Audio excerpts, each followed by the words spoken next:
I have this butterfly template that I created, and we have it available for you at chalkitupfancy.com under the freebie section.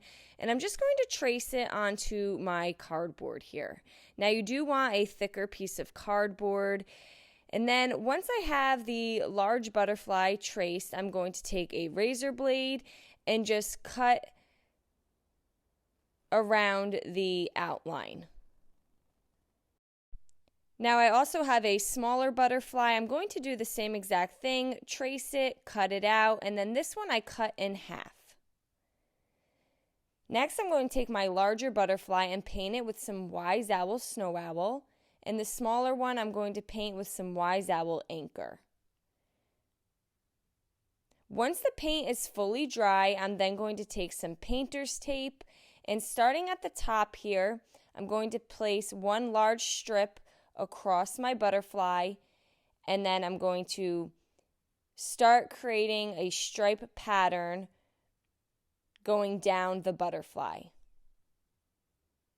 Now I'm just using these smaller pieces as spacers to then lay the new piece of tape, and this is going to help create an even pattern.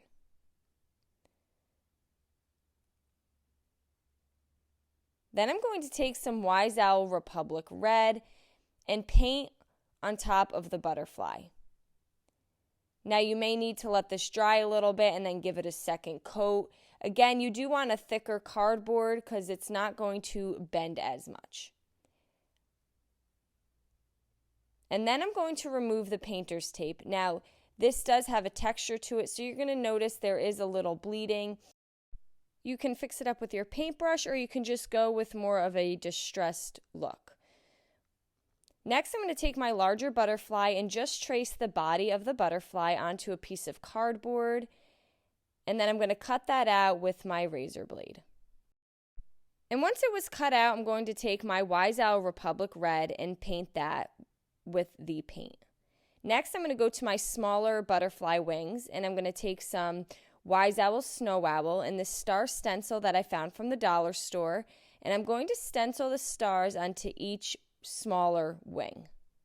And I'm using a foam dabber that also came from the Dollar Tree, and you just want a small amount of paint so there's no bleeding under the stencil. I'm then going to glue the body on top of the larger butterfly. And then I'm going to take my sanding paper and just give it a light sanding. I like to just make this a little more distressed, and there is some texture to the cardboard, so when I sand, it's also going to pull that texture through. And you can distress this as much or as little as you would like. And I'm also going to distress the smaller wings. I'm then going to glue my small wings on top of my larger butterfly. And I'm just using some hot glue. I have this wire that's wrapped in a paper, and I'm going to make the butterfly's antennas with it, just curling the tips, and then I will glue those onto the back side of the butterfly. Now you can certainly finish the back side off by painting it.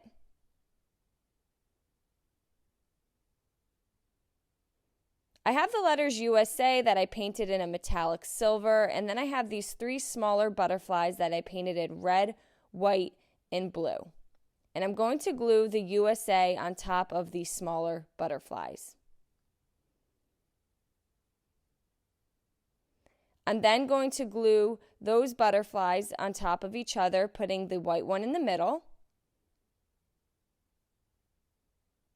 And then I have this picture hanger that I'm going to glue onto the back side. This is a very lightweight project, so this will be perfect for the hanger. And then I'm going to add the bigger butterfly to the bottom of the smaller butterflies. And then there you go. I really hope you enjoyed this video. Paint products, tissue paper, transfers, and mesh stencils can all be found on our webpage at chalkitupfancy.com. And don't forget, you can also check out other tutorials over on our webpage. Have a great day.